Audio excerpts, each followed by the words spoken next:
हिंदुस्तान की हिफाजत के लिए मैं कुछ भी कर सकता हूँ। मिशन मजनू फिल्म का यह डायलॉग हर एक हिंदुस्तानी के रोंगटे खड़े कर देता है। यह कहानी है ऐसे बेनाम नायक की जिसकी जाबाजी और जासूसी के कारण पाकिस्तान को मुंह की खानी पड़ी थी। तो दोस्तों, आज हम एक्सप्लेन करने वाले हैं मिशन मजनू मूवी को। तो वीडियो को शुरू करते हैं, और अगर वीडियो अच्छा लगे तो वीडियो को लाइक जरूर कीजिएगा और इसी तरह की वीडियोस पाने के लिए आप हमारे चैनल को सब्सक्राइब भी कीजिएगा। और अगर आप एक सच्चे हिंदुस्तानी है तो कमेंट बॉक्स में जय हिंद भी जरूर लिखिएगा। तो फिल्म की शुरुआत होती है अमेरिका के न्यूक्लियर बॉम्ब से, जिसने हिरोशिमा और नागासाकी पर परमाणु बम गिरा दिए थे, जिससे हर एक देश समझ चुके थे कि परमाणु बम की कितनी वैल्यू है। जिसके बाद हर एक देश परमाणु बम को बनाने की हर एक कोशिश करने लगा था। दूसरी तरफ यहाँ पर 1971 के सीन को दिखाया जाता है, जब भारत और पाकिस्तान के बीच में एक युद्ध हुआ था और भारत ने पाकिस्तान को बहुत ही बुरी मात दी थी। और उस समय की प्रधानमंत्री इंदिरा गांधी थी। पाकिस्तान युद्ध तो हारता ही है, साथ ही उनके बीच ही कुछ ऐसे रॉ के एजेंट्स पल रहे हैं जो कि उन्हें पल पल पर हराते हैं। और ये कहानी उन्हीं रॉ एजेंट्स की है। जिसके बाद कहानी 1974 के पाकिस्तान में रावलपिंडी में शिफ्ट होती है, जहाँ पर हम कई सारे लोगों को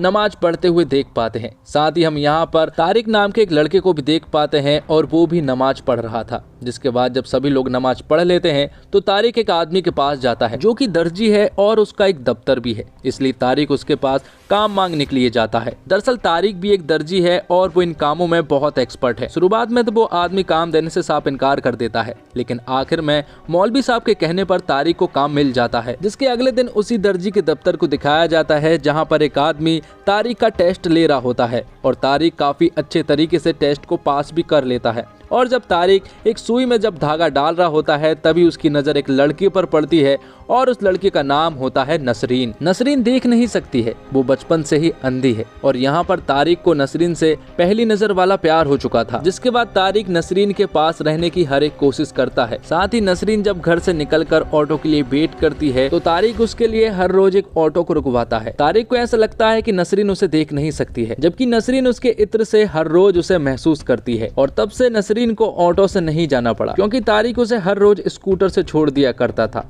और यहीं से उन दोनों की लव स्टोरी शुरू होती है। दोनों एक दूसरे से प्यार करने लगे थे, लेकिन एक दिन नसरीन के अब्बू उन दोनों को साथ में देख लेते हैं। और फिर अगले ही दिन नसरीन के अब्बू तारिक के दफ्तर पहुंच जाते हैं और उसे खूब चिल्लाते हैं और कहते हैं कि वो नसरीन से दूर रहे। लेकिन यहाँ पर तारिक नसरीन के अब्बू से साफ कह देता है कि वो नसरीन से प्यार करता है और उससे शादी करना चाहता है। दरअसल ये दफ्तर जिस आदमी का है वो नसरीन के अब्बू का साला है। तब वो नसरीन के अब्बू को समझाता है कि तारिक बहुत अच्छा लड़का है और वो नसरीन को हमेशा खुश रखेगा। और यहीं पर नसरीन भी मौजूद थी, जो कि अपने अब्बू से कहती है कि वो भी तारिक को पसंद करती है और शायद तारिक से अच्छा लड़का उसे मिलेगा भी नहीं। तब नसरीन की ये सारी बातें सुनने के बाद नसरीन के अब्बू उन दोनों की शादी करवा देते हैं और ये सीन यहीं पर कट होता है। जिसके बाद कहानी इंडिया में 18 मई 1974 में शिफ्ट होती है, जहाँ प्रधानमंत्री इंदिरा गांधी के नेतृत्व में भारत का पहला परमाणु परीक्षण किया गया था। यह एक शांतिपूर्ण परीक्षण था, जिसने भारत को छठा ऐसा देश बना दिया था जिसने परमाणु परीक्षण किया था। लेकिन इससे बाकी के देशों में खलबली मच गई थी। वहीं पाकिस्तान भी पूरी तरह से बौखला चुका था, क्योंकि इससे कुछ साल पहले ही 1971 का युद्ध पाकिस्तान भारत से हार चुका था। और अब ये न्यूज सुनने के बाद तो पूरा पाकिस्तान ही शॉक्ड रह गया था। भारत के इस कदम के बाद पाकिस्तान भी अपनी पूरी शक्ति के साथ परमाणु परीक्षण की कोशिश में जुट गया था। उस वक्त पाकिस्तान के तात्कालिक प्रधानमंत्री जुल्फिकार अली भुट्टो ने यह तक कह दिया था कि हमें भले ही घास की रोटी क्यों न खानी पड़े, लेकिन पाकिस्तान भी अब परमाणु बम बनाकर ही रहेगा। लेकिन परमाणु बम बनाने के लिए पाकिस्तान के पास ना तो इक्विपमेंट थे और ना ही पैसे। साथ ही उन्हें एक ऐसा दिमाग भी चाहिए था जो कि परमाणु बम बनाने के लिए उनकी मदद कर सके। तब पाकिस्तान ने इलीगल तरीके से कुछ पैसे और इक्विपमेंट का जुगाड़ तो कर लिया था, और साथ ही उन्होंने फौरन से क्यूएन खान को बुला लिया था, जो कि परमाणु बम को बनाने के लिए एक एक्सपर्ट बंदा था, जिसकी एक फौरन बीबी और 2 बच्चे थे। और क्यूएन खान एक ऐसा आदमी है जो कि परमाणु बम को बनाने के लिए किसी भी हद तक जा सकता है। और जब क्यूएन खान पाकिस्तान के प्रधानमंत्री से मिलता है तो यहाँ पर प्रधानमंत्री बहुत ज्यादा खुश हो जाते हैं। उन्हें ऐसा लगता है कि शायद अब उनका सपना पूरा हो जाएगा, इसलिए वो एक ऐसी जगह की खोज करने लगते हैं जहाँ पर परमाणु परीक्षण किया जा सके और वो किसी के नजर में भी ना आए। जिसके बाद विदेशों से इक्विपमेंट आना शुरू हो जाते हैं और पाकिस्तान अब पूरी तरह से पूरे जोश में परमाणु परीक्षण की तैयारी में लग जाता है। अब कहानी शिफ्ट होती है 1977 के रावलपिंडी में, जहां पर हम तारिक और नसरीन को देख पाते हैं, जो कि अपनी शादीशुदा जिंदगी से बहुत ज्यादा खुश थे और नसरीन अब प्रेग्नेंट भी हो चुकी थी, इसलिए अब उनकी खुशी दुगनी हो चुकी थी। जिसके बाद हम मिस्टर काओ को देख पाते हैं, जो कि रॉ के एक ऑफिसर हैं और फिलहाल वो प्रधानमंत्री इंदिरा गांधी के पास आए हुए हैं और वो यहाँ पर पीएम इंदिरा गांधी से कहते हैं कि जिस तरह से हमने परमाणु परीक्षण किया है उसी तरह से पाकिस्तान भी कुछ हलचल करने की कोशिश कर रहा है। ये सुनने के बाद प्रधानमंत्री मिस्टर काओ से कहती है कि तुरंत ही अपने रॉ के एजेंट को एक्टिव करो ताकि पता लगाया जा सके कि आखिर पाकिस्तान में क्या हो रहा है। साथ ही मिस्टर काओ को शक है कि कहीं न कहीं पाकिस्तान भी परमाणु परीक्षण करना चाह रहा है। अब यहाँ रावलपिंडी में हम रात के सीन को देख पाते हैं, जहाँ पर रात को तारिक चुपचाप दफ्तर में आता है और वहाँ पर फोन के सामने बैठ जाता है। तभी उसके पास एक फोन आता है और वो under cover raw desk new Delhi से था और यहाँ हमें पता चलता है कि तारिक कोई और नहीं बल्कि रॉ का एक एजेंट है जिसका नाम अमनदीप सिंह है। और दूसरी तरफ न्यू दिल्ली से शर्मा लाइन पर है और वो भी रॉ का एक एजेंट है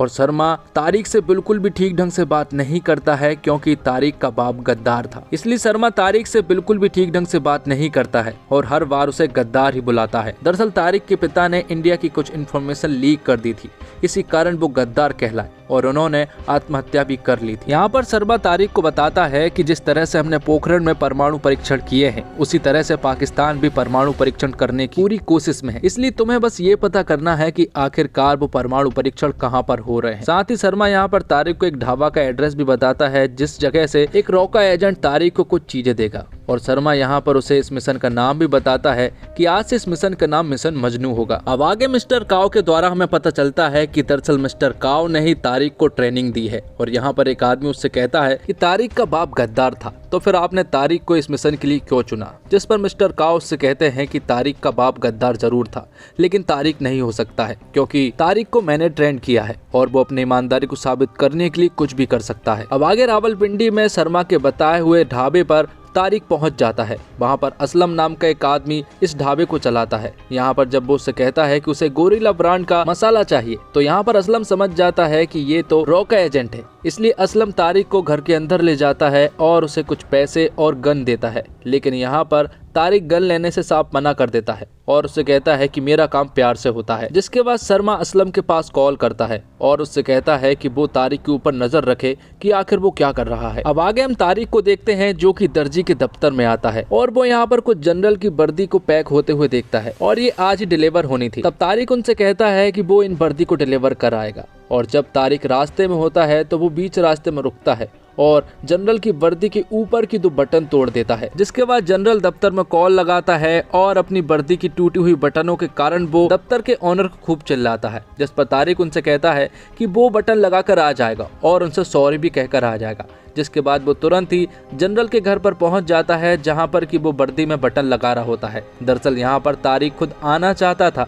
दरअसल वो ये पता करना चाह रहा था कि आखिर परमाणु परीक्षण कहां पर हो रहे हैं, लेकिन यहाँ पर वो जनरल तारिक को ज्यादा बातें तो नहीं बताता है, लेकिन वो उसे ये जरूर बता देता है कि वो भी परमाणु परीक्षण कर रहे हैं और वो परीक्षण वो रावलपिंडी के आसपास ही कर रहे हैं। जिसके बाद तारिक इन्वेस्टिगेशन करने में लग जाता है। हर वो जगह वो चेक करने लगता है जहां पर कि परमाणु परीक्षण किए जा सकते हैं, लेकिन फिलहाल तो तारिक को कुछ ज्यादा इन्फॉर्मेशन नहीं मिल पाई थी। अब रात को जब नसरीन को टॉयलेट लगती है तो वो तारिक से कहती है कि प्रेग्नेंट की अवस्था में बार बार टॉयलेट करने में उसे प्रॉब्लम होती है, इससे अच्छा तो ये होता कि उनके घर में एक अंग्रेजी टॉयलेट आ जाए। ये सुनने के बाद तो तारिक को कुछ याद आता है और वो अगले ही दिन एक हार्डवेयर की दुकान पर चला जाता है और वो पता करने की कोशिश करने लगता है कि आखिरकार अंग्रेजी टॉयलेट कहाँ मिलेगी। जिस पर कि वो आदमी तारिक से कहता है कि यहाँ पर अंग्रेजी टॉयलेट कहीं भी नहीं मिलेगी, वो सिर्फ ऑर्डर पर बनाई जाती है और अभी तक उसने सिर्फ एक ही अंग्रेजी टॉयलेट बनाई है। तब तारिक उस घर का पता पूछ लेता है जहाँ पर की अंग्रेजी टॉयलेट बनाई गई थी। आगे हम इंडिया के सीन को देख पाते हैं जहाँ पर इंडिया में इलेक्शन हुए थे और इंदिरा गांधी के हाथों से अब सत्ता छिन चुकी थी और अब इंडिया के प्रधानमंत्री मोरारजी देसाई बन चुके थे और मोरारजी देसाई पूरी तरह से शांति और वार्ता पर समझौता करने पर विश्वास रखते। जिसके बाद मिस्टर काओ प्रधानमंत्री मोरारजी देसाई को बताते हैं कि पाकिस्तान भी परमाणु परीक्षण करने की कोशिश कर रहा है और हमारे रॉ के एजेंट उन्हें ढूंढने की कोशिश कर रहे हैं। ये बात सुनने के बाद मोरारजी देसाई मिस्टर काओ से कहते हैं कि अपने रॉ के एजेंट से तुरंत ही इस मिशन को अवॉर्ड करने को कहो, क्योंकि ये सारे मसले बातचीत से संभली जा सकती हैं और प्रधानमंत्री को ऐसा ही लग रहा था कि इन सारी चीजों में पैसा और एनर्जी ही खर्च हो रही है। दरअसल मिस्टर काओ इंदिरा गांधी के लिए काम किया करते थे, इसलिए मोरारजी देसाई ने ये परमिशन नहीं दी, जिसके बाद हमें पता चलता है कि मिस्टर काओ ने अपने पद से इस्तीफा दे दिया था ताकि वो इस मिशन को कंटिन्यू रख सकें। यहाँ रावलपिंडी में हम तारिक को देख पाते हैं जो कि उस घर के पास पहुंच चुका था जहां पर कि अंग्रेजी टॉयलेट लगी हुई थी। यहीं पर एक बूढ़ी औरत थी जो कि तारिक को बुलाती है और बातों ही बातों में वो तारिक को सारी इन्फॉर्मेशन दे देती है जो कि तारिक को जाननी थी। और फिर रात होते ही तारिक उस घर में घुस जाता है और अंग्रेजी टॉयलेट को चेक करने लगता है और वो देखता है कि यहाँ पर सचमुच ही अंग्रेजी टॉयलेट थी, जिससे कि वो समझ गया था कि विदेश से लोग जरूर आए थे। और साथ ही तारिक ये भी पता लगा लेता है कि आखिर इस घर में कौन कौन रुके थे, जिसमें कि एक बड़ा नाम सामने आता है और वो नाम AQ खान का था। अब रात होते ही तारिक शर्मा के पास कॉल करता है और वो AQ खान के बारे में बताने लगता है, लेकिन शर्मा यहाँ पर तारिक से सीधे मुंह बात ही नहीं करता है और वो उससे कहता है कि उसे सिर्फ ये पता करना है कि आखिर परमाणु परीक्षण कहाँ पर हो रहे हैं, उसे AQ खान में कोई भी इंटरेस्ट नहीं है। ये सारी बातें बताने के बाद तारिक जब दफ्तर से बाहर निकलता है तो वो बाहर नसरीन के अब्बू को देखता है और यहाँ पर अब्बू को तारिक के ऊपर शक भी हो जाता है। दरअसल नसरीन के अब्बू को तारिक के ऊपर शक ये होता है कि तारिक का किसी दूसरी औरत के साथ चक्कर है। वहीं दूर से असलम भी ये सब कुछ देख रहा होता है और असलम को ऐसा लगता है कि शायद तारिक अब पकड़ा जा चुका है, इसलिए वो तुरंत ही शर्मा के पास कॉल करता है और ये सारी बातें बता देता है, जिस पर कि शर्मा असलम से कहता है कि वो तारिक को जान से मार दे। जिसके बाद असलम अपनी गन में गोलियां डालकर तारिक को मारने के लिए निकल पड़ता है और रात को हम तारिक और नसरीन को सोता हुआ देख पाते हैं। तभी अचानक से उनके दरवाजे पर कोई आता है और जब तारिक दरवाजा खोलता है तो दरवाजे पर असलम था और वो तारिक को गोली मार देता है और ये सीन यहीं पर कट होता है। अब अगले सीन में हम इस्लामाबाद के सीन को देख पाते हैं जहां पर कि प्राइम मिनिस्टर के रेसिडेंस पर जनरल जिया के सोल्जरों ने अटैक कर दिया था। दरअसल तख्ता पलट हो चुका था और अब प्रधानमंत्री इस देश को नहीं चलाएंगे बल्कि पाकिस्तान की आर्मी इस देश को चलाएगी। अब आगे हम एक फ्यूनरल के सीन को देख पाते हैं जहां पर ढेर सारे लोग इकट्ठे थे और रात को जिस आदमी को मारा गया वो तारिक नहीं बल्कि नसरीन के अब्बू थे। तारिक तो अभी भी जिंदा है। जिसके बाद हमें उस रात का सीन दिखाया जाता है। दरअसल उस रात असलम ने तारिक को नहीं मारा था बल्कि नसरीन के अब्बू को मारा था और जो तारिक के घर पर आया था वो कोई और नहीं बल्कि नसरीन के अब्बू का साला था, जो कि ये खबर लेकर आया था कि नसरीन के अब्बू अब नहीं रहे। अब अगले सीन में हम तारिक को देख पाते हैं जो कि असलम को बुरी तरह से मार रहा था, क्योंकि असलम के हाथ एक बहुत बड़ी गलती हो चुकी थी, क्योंकि नसरीन के अब्बू को असलम ने बेवजह ही मार दिया था। और जब तारिक असलम को मार ही रहा होता है कि तभी पीछे से मौलवी साहब आ जाते हैं और यहाँ पर हमें पता चलता है कि मौलवी साहब कोई और नहीं बल्कि रॉ के एक एजेंट है और वो 9 साल से पाकिस्तान में ही मौलवी बने घूम रहे हैं और उनका असली नाम है रमन सिंह। रमन सिंह यहाँ पर तारिक को बताता है कि असलम ने ही उसकी जान बचाई है, क्योंकि शर्मा ने तो तुम्हें मारने का ऑर्डर दिया था और जिंदगी में पहली बार असलम ने शर्मा का कहना नहीं माना और उसने दूसरे रास्ते को चुना। जिसके बाद ये तीनों मिल जाते हैं और फिर एक ही मिशन पर काम करना शुरू करते हैं। दरअसल इन तीनों को एक ही चीज पता करनी है और वो पता करना है कि आखिर पाकिस्तान परमाणु परीक्षण किस जगह पर कर रहा है। अब रात को नसरीन के अब्बू के साले के द्वारा तारिक को पता चलता है कि उनके पास 400 वर्दी का ऑर्डर आ रहा था, लेकिन वो ऑर्डर उनके हाथ से छिन गया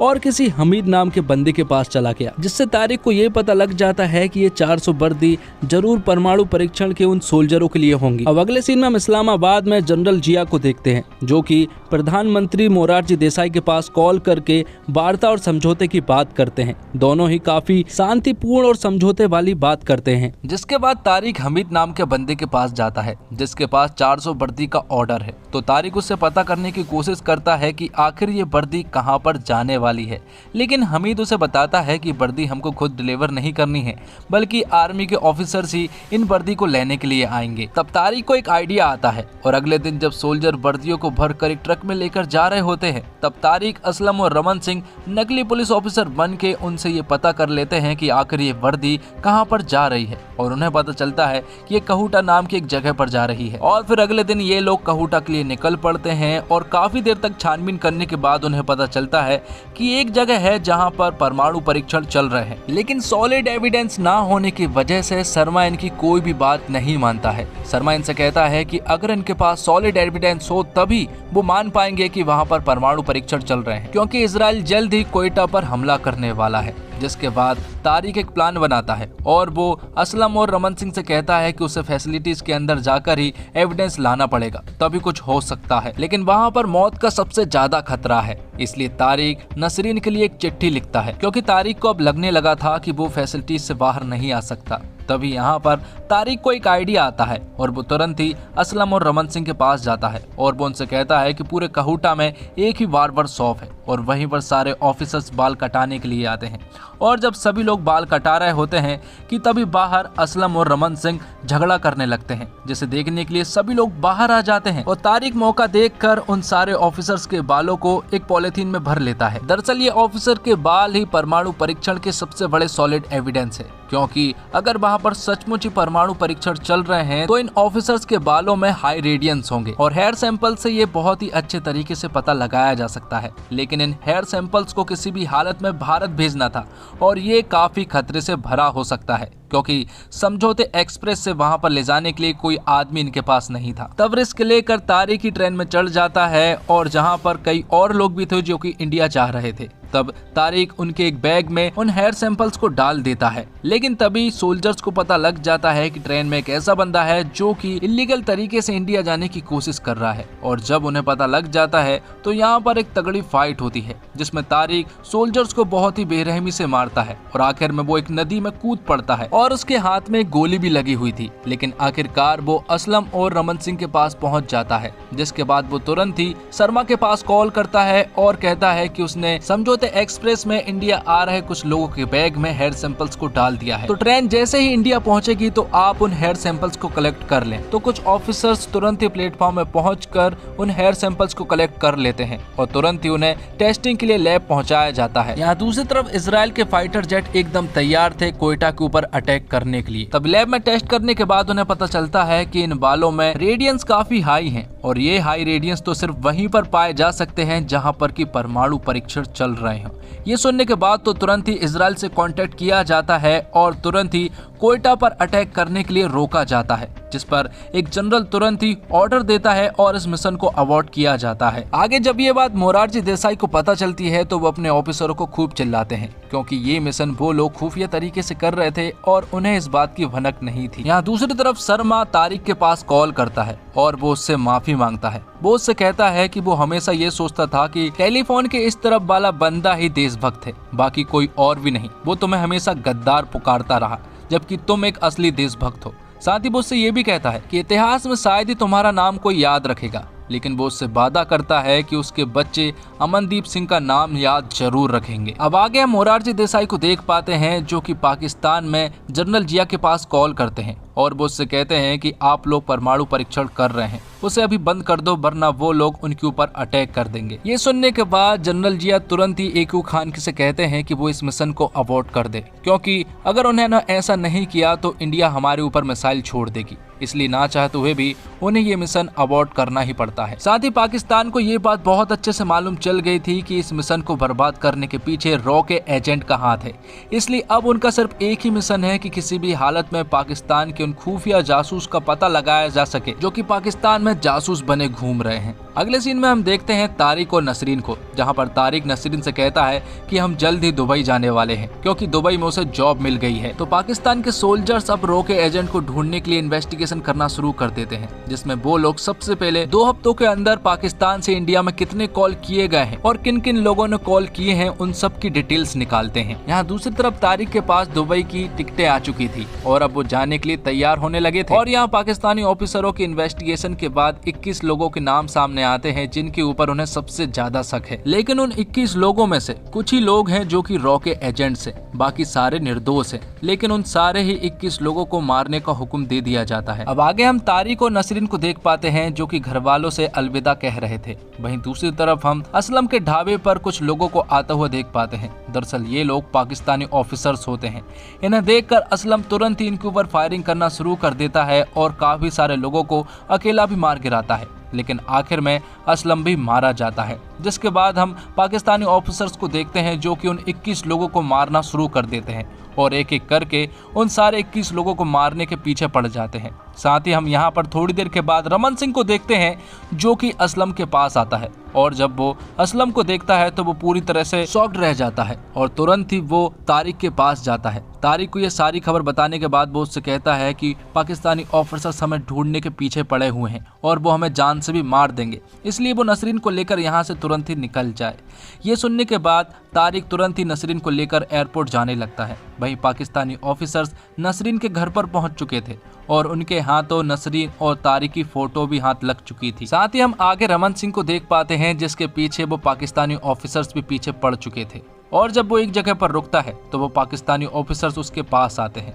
आखिर में रमन सिंह अपने घर वालों की फोटो देख रहा होता है और अपने हाथ की सिगरेट को वो नीचे फेंक देता है जहां पर पेट्रोल पड़ा हुआ था और वो सीधा जाकर उसकी कार के पास जाता है, जिसके बाद एक बड़ा सा धमाका होता है जिसमें कि कई सारे लोग मारे जाते हैं और उनमें रमन सिंह भी मारा जाता है। यहाँ दूसरी तरफ तारिक और नसरीन एयरपोर्ट पहुंच चुके थे और फिर थोड़ी देर के बाद उनके पीछे पीछे वो पाकिस्तानी ऑफिसर्स भी आ जाते हैं जिनके पास तारिक और नसरीन की फोटो थी, जिससे उन्हें पता चल जाता है कि वो लोग यहीं पर हैं। तो वो यहाँ पर छानबीन करना शुरू कर देते हैं। तब तारिक नसरीन से कहता है कि उन दोनों की सीट अलग अलग है, इसलिए शायद उन दोनों को अलग अलग बैठना पड़ सकता है। और साथ ही तारिक नसरीन से कहता है कि वो उससे बहुत प्यार करता है और साथ ही तारिक नसरीन से कहता है कि अपने होने वाले बेटे का नाम वो लोग अमन रखेंगे। जिसके बाद नसरीन को व्हीलचेयर पर बिठाकर यहाँ से ले जाया जाता है, लेकिन तभी कुछ ऑफिसर्स उसकी तरफ देखकर उंगली बताते हुए उसके पासपोर्ट को चेक करने को कहते हैं। ये देखकर तारिक समझ जाता है कि अब वो पकड़े जाएंगे, इसलिए वो यहाँ पर खड़ा होकर भारत माता की जय करने लगता है, जिससे कि फिर उन सारे ऑफिसर्स का ध्यान तारिक के ऊपर आ जाता है और फिर यहाँ पर एक तगड़ी फाइट होती है जिसमें कि तारिक उन सारे सोल्जर्स को बेरहमी से मारता है। वो बस ये चाह रहा था कि नसरीन किसी भी हालत में यहाँ से चली जाए और ऐसा ही होता है। नसरीन सही सलामत प्लेन में बैठकर यहाँ से चली जाती है, जिसे देखकर तारिक काफी खुश होता है और आखिर में तारिक को भी गोली मार दी जाती है, जिससे कि वो भी मारा जाता है। अब आगे हम नसरीन को देखते हैं जो कि दुबई के एयरपोर्ट पर थी और वो काफी रो भी रही थी क्योंकि तारिक उसके साथ नहीं था। तभी उसके कंधे पर एक आदमी हाथ रखता है और वो कोई और नहीं बल्कि मिस्टर काव होते हैं, जो कि उसे एक चिट्ठी पढ़कर भी सुनाते हैं जो कि तारिक ने नसरीन के लिए लिखी थी, जिसमें कि उसने सब कुछ बता दिया था कि वो कौन है और वो क्या करता था। और आखिर में तारिक ने लिखा था कि भले ही उसने ये सब कुछ छुपाया हो, लेकिन मैं तुमसे बहुत ज्यादा प्यार करता हूँ। अब आखिर में हम जनरल जिया को देख पाते हैं जो कि आखिर तक यही कह रहे थे कि उन्होंने किसी भी प्रकार के परमाणु परीक्षण करने की कोशिश नहीं की है, लेकिन यहाँ पर AQ खान ने कन्फेस कर लिया था कि उन्होंने कहूटा में परमाणु परीक्षण करने की पूरी कोशिश की थी। अब आगे 1998 में अटल बिहारी वाजपेयी के नेतृत्व में पोखरण में हमने दूसरी बार परमाणु परीक्षण किया और पूरी तरह से सफल भी रहे। तो दोस्तों, भारतीय जासूसों पर इससे पहले भी एक था टाइगर, बेबी, मद्रास कैफे, राजी, मुखबिर जैसी कई फिल्में बन चुकी है। निर्देशक के रूप में शांतनु बागची भी उसी धागे को पकड़ते हैं और उनकी स्टोरी लाइन भी कम दिलचस्प नहीं है और वो इस स्टोरी को एग्जीक्यूट करने में भी खरे उतरे हैं। फिल्म के फर्स्ट हाफ में निर्देशक कहानी और किरदारों को विकसित करने में बहुत सारा समय लगा देते हैं। असल मुद्दे पर आते आते काफी समय खर्च हो जाता है और तारिक और नसरीन की प्रेम कहानी काफी दिलचस्प है। जासूसी फिल्म का सबसे महत्वपूर्ण पहलू होता है रहस्य और रोमांच, और दोनों ही इस फिल्म में भरपूर मात्रा में है। और अभिनय की बात करें तो सिद्धार्थ मल्होत्रा तारिक और अमनदीप जैसे अनसंग हीरो की खूबसूरती और मजबूती से निभा ले जाते हैं। किरदार के तमाम रंगों में वे सहजता और सरलता से ढलते हैं। नेत्रहीन नसरीन की भूमिका में रश्मिका ने अपने चरित्र को मजबूती प्रदान करने की हर एक कोशिश सफल रही है और कुमुद मिश्रा एक बार फिर चमकते हैं। सारिब हाशमी साबित करते हैं कि वे हर तरह की भूमिकाओं के साथ न्याय करने में सक्षम है। लंबे अंतराल के बाद परमीत सेठी को रॉ हेड के रूप में पर्दे पर देखना अच्छा लगता है। और इसी के साथ ये एक्सप्लेनेशन यहीं पर खत्म होता है। तो दोस्तों, उम्मीद करता हूँ आपको वीडियो पसंद आई होगी। वीडियो पसंद आई हो तो वीडियो को लाइक जरूर कीजिएगा और इसी तरह की वीडियोस पाने के लिए आप हमारे इस चैनल को सब्सक्राइब भी कीजिएगा, ताकि आपको इसी तरह के लेटेस्ट और फ्रेश कंटेंट मिलते रहे। धन्यवाद। जय हिंद, जय भारत, जय श्री राम।